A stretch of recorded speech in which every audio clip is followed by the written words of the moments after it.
భగవతే వాసుదేవాయ. వేదోఖిల ధర్మమూలం అని మానవ జీవితానికి ఆచరించవలసినవి, ఆచరించకూడనివి రెండు చెప్పింది ధర్మశాస్త్రం. దాన్ని ఒకటి విధి అంటారు, రెండవది నిషేధము అంటారు. విధి అనేటువంటిది ప్రతి జీవుడు తప్పకుండా చేయవలసినటువంటి ధర్మం. అది ఎలాంటి ధర్మము అన్నారు. ఇప్పుడు మనం ఏదో ఒక ఆఫీస్లో ఉద్యోగం చేస్తూ ఉంటాం. సరిగ్గా 9:50 కల్లా మన ఆఫీస్కి వెళ్ళి టంబ్ ఇంప్రెషన్ వేసి లోపలికి వెళ్ళి మన సీట్లో మనం కూర్చోవాలి. ఇది విధి. కూర్చున్నావు కదా అని చెప్పి నీ అడ్మిన్ హెడ్ వచ్చి నీ దగ్గరికి నీకు బొకే ఇచ్చి నీ మెళ్ళో దండ వేసి ఇవాళ చాలా సుదినం అని చెప్పడు. నువ్వు రాకపోతే నీకు మెమో ఇస్తాడు, ఎక్స్ప్లెనేషన్ ఇస్తాడు, షోకాజ్ నోటీస్ ఇస్తాడు. విధి అనేటువంటిది చేస్తే పుణ్యం వస్తుంది అని చెప్పి ధర్మశాస్త్రం చెప్పలేదు, చెయ్యకపోతే పాపం వస్తుంది అని చెప్పింది. అలాగే ఏది వేదం చెయ్యకూడదన్నదో దాన్ని నిషేధం కింద చెప్పింది వేదం. ఇది చెయ్యాలి, ఇది చెయ్యకూడదు అని. ఈ విధి నిషేధాదులు లోకంలో మానవులకు మాత్రమే పరిమితమై ఉన్నాయి. ఎందుకు అంటే ఏది తింటే ఆకలి తీరి కడుపు నిండుతుందో తెలుసుకున్నటువంటి వాడు మానవుడు. మిగతా పశుపక్ష్యాదులకి ఈ అవకాశం లేదు. అవి ఏం తింటున్నాయో తెలియకుండానే తిని కడుపు నింపుకుంటాయి. ఇది తింటేనే కడుపు నిండుతుంది అనేటువంటి యుక్తత తెలిసినటువంటి జీవుడు మానవుడు. కాబట్టి మానవుడు లోకంలో మాధవుడుగా ఎలా పరిణమించాలి అన్నారు. ఒక మంచి సమాజం రావాలి, ఒక మంచి ఎన్విరాన్మెంట్ ఉండాలి, హెల్దీ ఎన్విరాన్మెంట్ ఉండాలి, పర్సనాలిటీ డెవలప్మెంట్ ఉండాలి, అది ఉండాలి, ఇది ఉండాలి. మన వాళ్ళు కోర్సులు పెడుతూ ఉంటారు. హెల్దీ ఎన్విరాన్మెంటు, పర్సనాలిటీ డెవలప్మెంట్ కోర్సులు పెడితే పరుసు ఖర్చు అయిపోతుంది, కానీ రావాల్సిన హెల్దీ ఎన్విరాన్మెంట్ రాదు. ఎలా వస్తుంది అన్నారు. ధర్మాన్ని ఆచరించడం చేతనే వస్తుంది అన్నారు. ధర్మం అంటే ఏమిటి ముందర తెలియాలి కదా. ధర్మం అంటే ఏమిటి అన్నారు. వేదం ఏం చెప్పిందో అంటే మనకి మూలం. మనకి ఇంకా వేరే వాళ్ళని వెంకయ్య గారు చెప్పారు, సుబ్బయ్య గారు చెప్పారు, పుల్లయ్య గారు చెప్పారు, సూరమ్మ గారు చెప్పింది ఇది మనకు అనవసరం. వేదం ఏం చెప్పింది, ఆ వేదం చెప్పినటువంటి మాటని పాటించడమే మనకున్నటువంటి ఏకైక విధి. ఆ విధిలో మానవుడు తెలిసి కానీ తెలియక కానీ అహంకారం చేత కానీ అజ్ఞానం చేత కానీ ఈ జీవన సమరంలో కొన్ని తప్పులు, కొన్ని పాపాలు, కొన్ని అనుకోని చేస్తాం, కావాలని చేస్తాం. నిప్పు తెలిసి ముట్టుకున్నా కాలుతుంది, తెలియక ముట్టుకున్నా కాలుతుంది. మన ఇంట్లో దీపమే నేనే తెచ్చాను, ఆవు నెయ్యి నందిని నెయ్యితో తెచ్చాను, కార్తీక మాసంలో ఉపవాసం ఉండి ఒత్తులు వేసాను, వెలిగించాను, ఎంత బాగుందో బుజ్జిముండని చెప్పి ముద్దు పెట్టుకున్నాం అనుకోండి, మూతి మొత్తం కాలుస్తుంది ఆ దీపం. మన ఇంటి దీపమే కదా అని ముద్దు పెట్టుకుంటే మూతి కాలుస్తుంది. అంటే కాల్చడం దాని లక్షణం.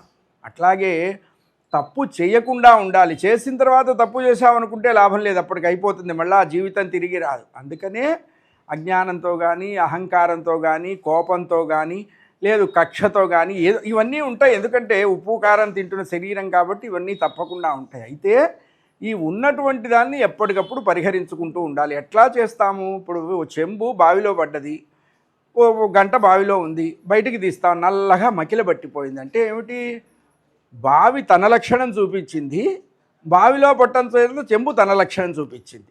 ఇప్పుడు మనం ఏం చేయాలి అన్నారు. కాస్తంత పీతాంబరో చింతపండు ఉప్పు పెట్టి ఆ చెంబు తళతళ తోముతాం. అంటే అప్పుడు ఏమైంది అన్నారు, దాని పూర్వస్థితి దానికి వచ్చింది చెంబుకు. అట్లాగే ఈ మనస్సు అనేటువంటిది ఎప్పటికప్పుడు చిలుము పడుతూనే ఉంటుంది. ఎందుకంటే దీంట్లో బోలెడు విషయాలు ఎంటర్ అయిపోతూ ఉంటాయి. ఈ ఎంటర్ అయిన విషయాలు ఎట్లా దీనికి ఫ్లష్ చేయాలి, ఎట్లా బయటికి పోగొట్టాలి అంటే వేదం చెప్పినటువంటి ధర్మాన్ని ఆచరిస్తూ సజ్జనుల యొక్క సాంగత్యం చేయాలి. మంచి వాళ్ళతో స్నేహం చేయమన్నారు. మంచి వాళ్ళతో స్నేహం ఎలాంటిది అంటే అత్తరు దుకాణం దగ్గరికి వెళ్ళి కాసేపు ఉండటం లాంటిది. అత్తరు దుకాణం దగ్గరికి వెళ్ళి ఉంటే మనం ఏం కొనకపోయినా ఓ 2-3 రోజులు ఆ వాసన మన ఒంటి మీద ఉంటుంది. మంచి వాళ్ళతో కూడా సాంగత్యం అటువంటిది. అటువంటి సజ్జన సాంగత్యం ఇలా ఉండాలి. మానవుడు ఇలా చేయాలి, ఇలా జీవించాలి. ఈ చేస్తున్నటువంటి ఇప్పుడు ఇవాళ ప్రాయశ్చిత్తం చేసుకుంటున్నాను, జీవ ప్రాయశ్చిత్తం. మానవుడైన ప్రతివాడు తప్పకుండా చేసుకోవాల్సినటువంటి విధి ఇది. ఇదేమి అయితే అవ్వచ్చు, పాసిబుల్ ఉంటే చెయ్యొచ్చు, అది లేదు. ఇది మస్ట్. ఆ మస్ట్గా ఇది చేయాల్సింది. అంటే ఏమిటన్నారు, చాలా పాపాలు చెప్పారు. ఇవన్నీ మనకు తెలుసు, మనం చూస్తున్నాం, మనం చేస్తున్నాం, దగ్గరికి వెళ్ళి వాడిని వాంటెడ్లీ కౌగలించుకుంటున్నాం. మరి ఇది ఎలా పోవాలి అన్నారు. వేదం చెప్పినటువంటి మార్గాన్ని అనుసరిస్తూ ఈ జీవ ప్రాయశ్చిత్తం ఏమిటంటే పుట్టినప్పటి నుంచి ఇప్పటి వరకు మనం ఏవైతే చేశామో అజ్ఞానం కానీ ఇవన్నీ ఉంటాయిగా, వాటన్నిటినీ పోగొట్టుకోవటానికి ఈ జీవ ప్రాయశ్చిత్తం చేస్తారు. ఇది 3 రోజుల కార్యక్రమం చేస్తున్నారు.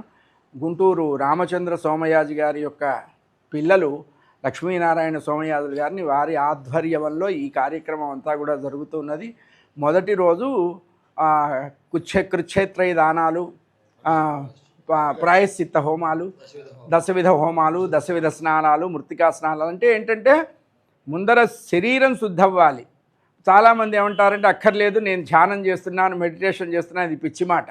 డజన్ ఇడ్లీ తిని ధ్యానానికి కూర్చుంటే నిద్ర వస్తుంది కానీ ధ్యాన సిద్ధి కలగదు.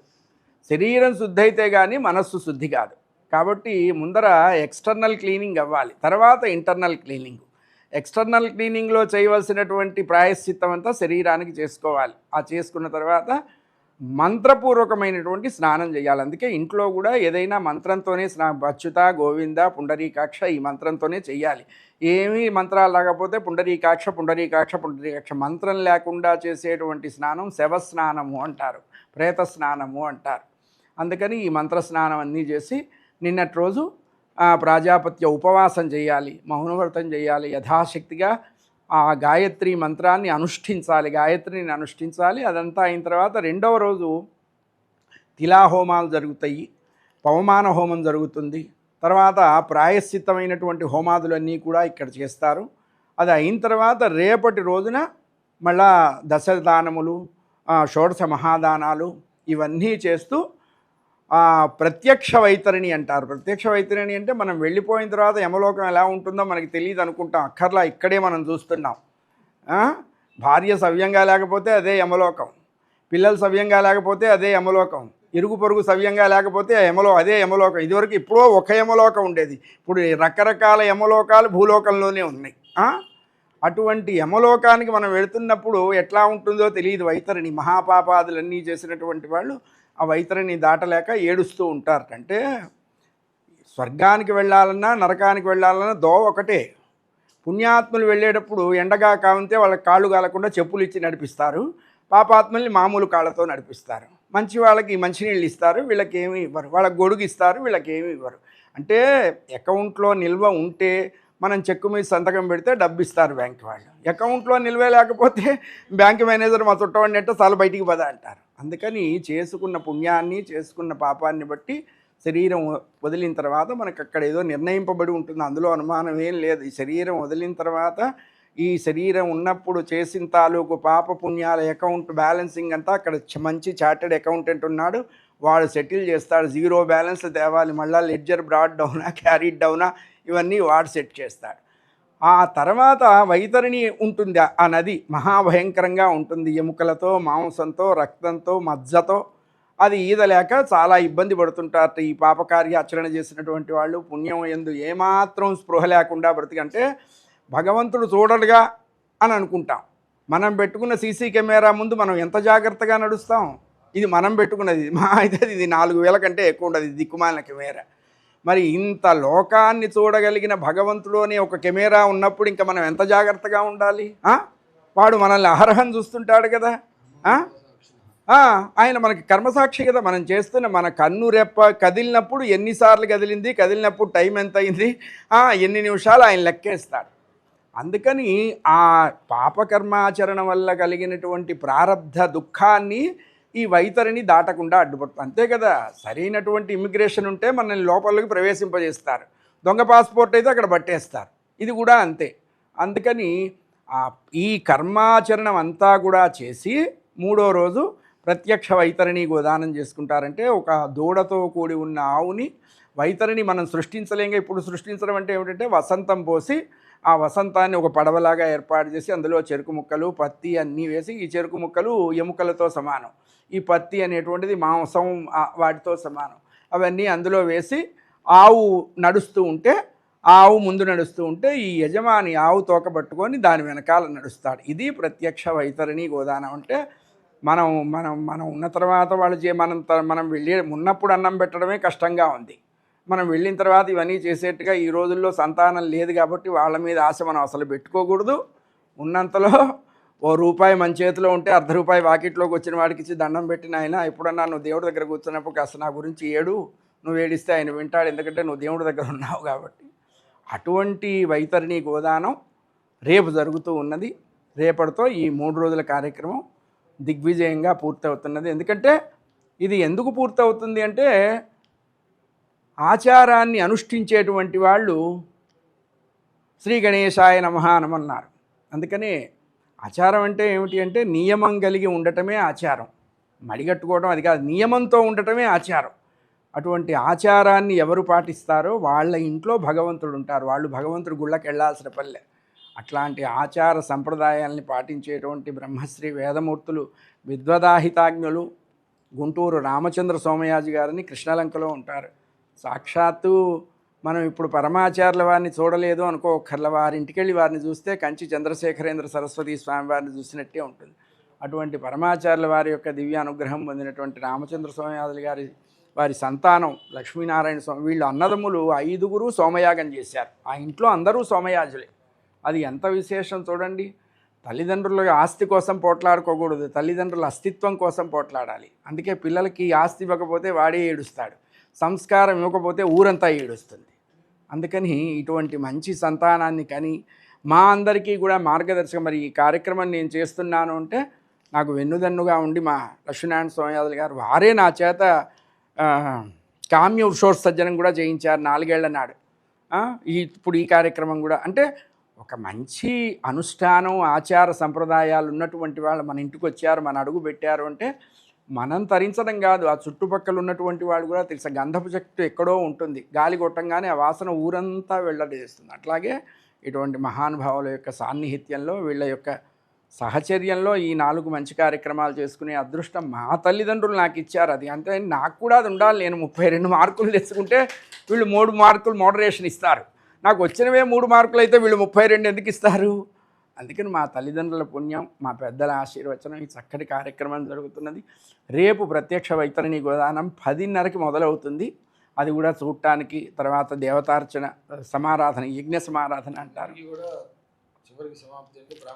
బ్రాహ్మణ సమారాధన, యజ్ఞేశ్వర అంతే రేపటితో అయిపోతుంది. ఈ 3 రోజులు కూడా నేను త్రిశతి బ్రాహ్మణం చేసుకుంటున్నాను. రోజుకు 100 మంది సంధ్యావందనం చేసుకునే వాళ్ళకి ఆపోసన వేసుకునే ఒక అదృష్టం ఇచ్చారు దేవుడు.